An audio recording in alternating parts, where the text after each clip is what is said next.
నియోజకవర్గ Janasena party incharge Obbina Satyanarayana జన్మదిన వేడుకలు స్థానికంగా అత్యంత ఘనంగా అభిమానుల కోలాహలం మధ్య నిర్వహించారు. ఈ వేడుకలకు ఎమ్మెల్యే కోళ్ల లలితకుమారి ముఖ్య అతిథిగా హాజరయ్యారు.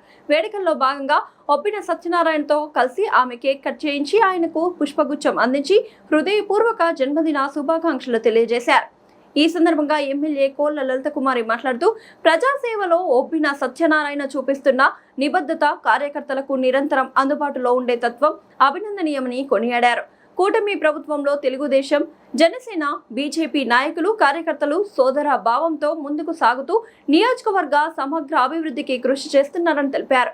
రాబోయే రోజుల్లో ఒబ్బిన సత్యనారాయణ మరెన్నో ఉన్నత పదవులు అలంకరించాలని, నిండు నూరేళ్లు ఆయురారోగ్యాలతో వర్ధిల్లాలని ఆకాంక్షించారు.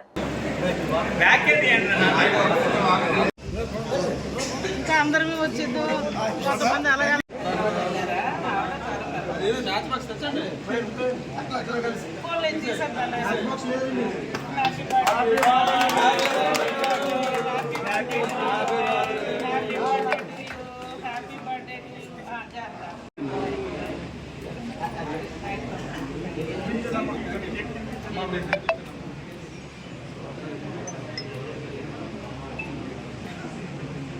many happy returns of the day.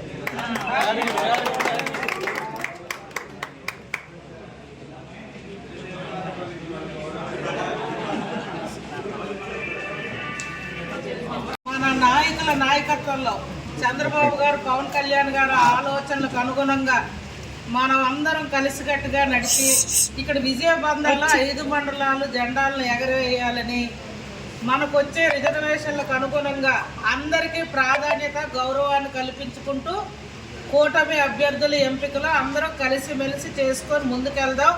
నేను మీకు మాట ఇస్తున్నాను. ఈ జన్మదినాన్ని మనం కలుసుకున్నాం. నేను సత్యనారాయణ తమ్ముడు అంటే మాకు చాలా అభిమానం, గౌరవం. ఎలక్షన్లో మీ అందరూ కూడా సైనికుల్లా నా వెన్నంటే తెలుగుదేశం క్యాడర్ ఎలా పనిచేశారో మీ అందరూ కూడా గౌరవంగా ఆ విధంగా నన్ను గెలిపించారు మంచి మెజార్టీతో. మీ రుణం నేను తీర్చుకోలేంది. దయించి మనం అందరూ ఒక కుటుంబం.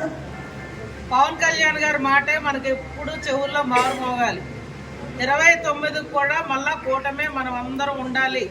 మరి ఆ దశగా అడుగులేద్దాం, కలిసిమెలిసి వెళ్దామనే అతను ఒకే మాట మన అందరం ఎప్పుడు చెవుల్లో మారుమోగుతూ కలిసిమెలిసి ముందుకెళ్తూ లోకల్ బాడీస్లో అందరినీ గౌరవించుకొని నేను వెళ్తానని సభాముఖంగా మీ అందరికీ మాటిస్తూ మరొకసారి మా సోదరుడికి మన అందరి తరఫున జన్మదిన శుభాకాంక్షలు తెలియజేస్తూ, మరి నాయన 13వ తారీఖు ఇక్కడ మన పుణ్యగిరి దేవాలయం చైర్మన్ కూడా